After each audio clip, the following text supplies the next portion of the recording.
If you find yourself on the road in Saudi Arabia, the UAE, or Qatar among millionaires and oil sheiks, you'd expect to see Lamborghinis, Bentleys, Rolls-Royces.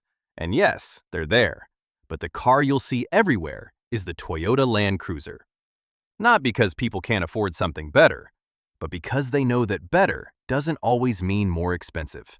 And today, a new player is storming this market. And for the first time in 40 years, the Japanese giants may actually have something to fear. To understand why Arabs choose these cars, you first need to understand what driving in the Middle East actually means. Air temperature in summer reaches 50 to 52 degrees Celsius. Asphalt surface temperature up to 80 degrees. Sandstorms can reduce visibility to zero within minutes. And between some cities, hundreds of kilometers of desert with not a single gas station. This isn't just a harsh climate. It's literally one of the most brutal automotive tests on the planet. Most European cars, especially German ones, start to struggle in these conditions. Electronics overheat, turbines can't handle dust-filled air, complex air suspensions fail in the middle of nowhere. But the Toyota Land Cruiser, the Nissan Patrol, they thrive in these conditions. The Land Cruiser was originally developed in the 1950s for military use and expeditions, through Asian jungles, mountain ranges, Australian deserts. Its engineering was built with a margin of toughness that city cars simply don't have.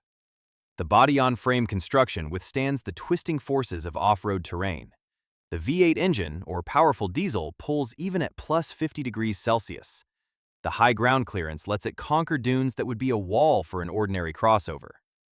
For people in the Middle East, this isn't a luxury option, it's a necessity.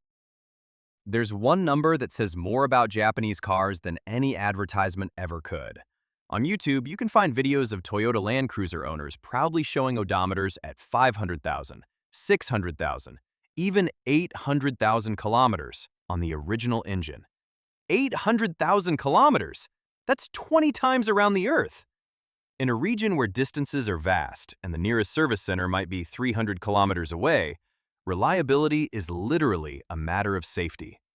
Breaking down in a German luxury car in the Rub al-Khali Desert, one of the most uninhabited territories on Earth, isn't just an inconvenience, it's a life-threatening situation. Japanese engineers have spent decades following the philosophy of Kaizen, continuous improvement, and monozukuri, the art of making things that last. That's why their cars don't just run, they always run. Here's a fact that most people overlook when buying a car. Owning a BMW 7 Series or Mercedes S-Class in the Middle East isn't just about the purchase price. It's about running costs that can be 2 to 3 times higher than a Japanese equivalent. Original parts for German cars in the region are expensive and often out of stock. You need specialized mechanics with costly diagnostic equipment.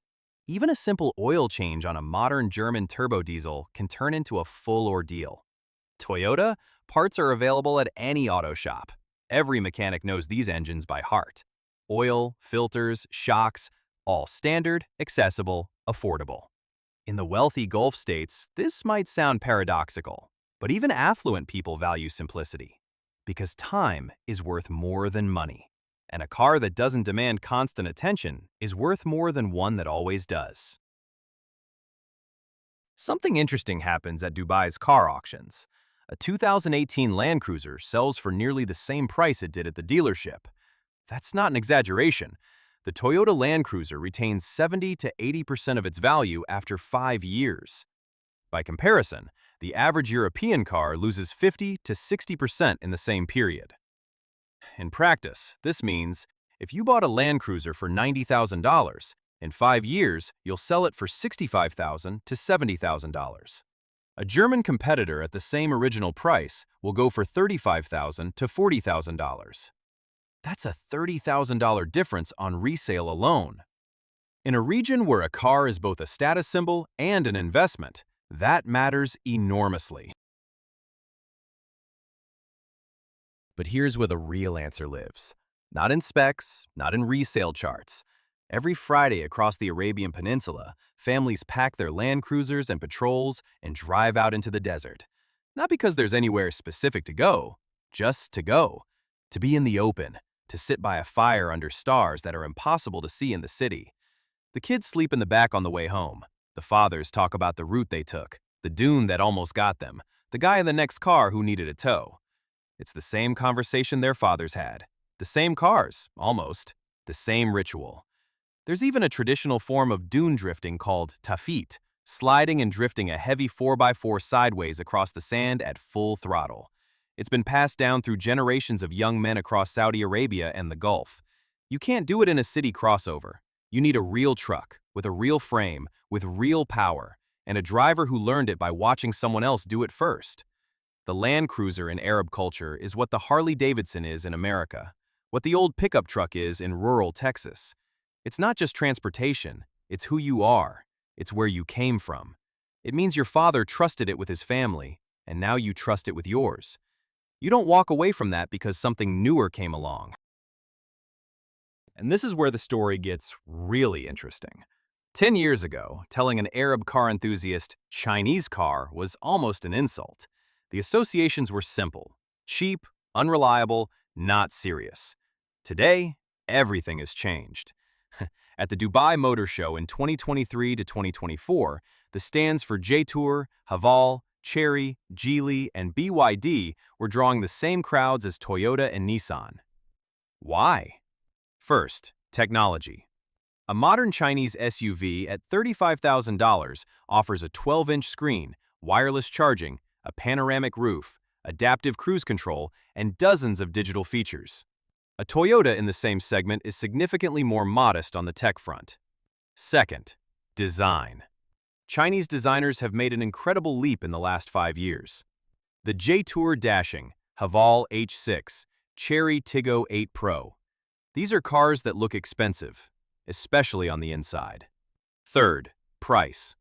For the money you'd spend on a used Land Cruiser, you can buy a brand new Chinese SUV with full warranty and every option available.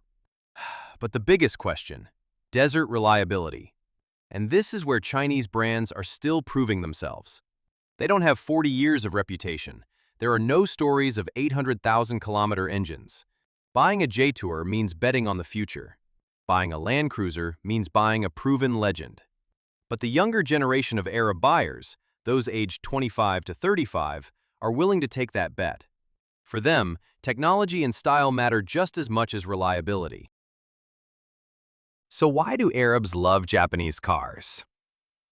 Because in conditions where a car isn't just transportation, but a survival tool and a symbol of identity, Japanese brands delivered exactly what was needed: reliability, toughness, simplicity, and dignity. But the automotive world is changing faster than ever before. Chinese brands are no longer underdogs, they're contenders. Every year they close the quality gap, expand their service networks, and build trust. Toyota is responding. The new Land Cruiser 300 series brought modern technology while staying true to its core philosophy. But in 10 years, the roads of Dubai and Riyadh may look very different. One question remains open. Can Chinese cars survive 500,000 kilometers of Arabian sand? Time will tell.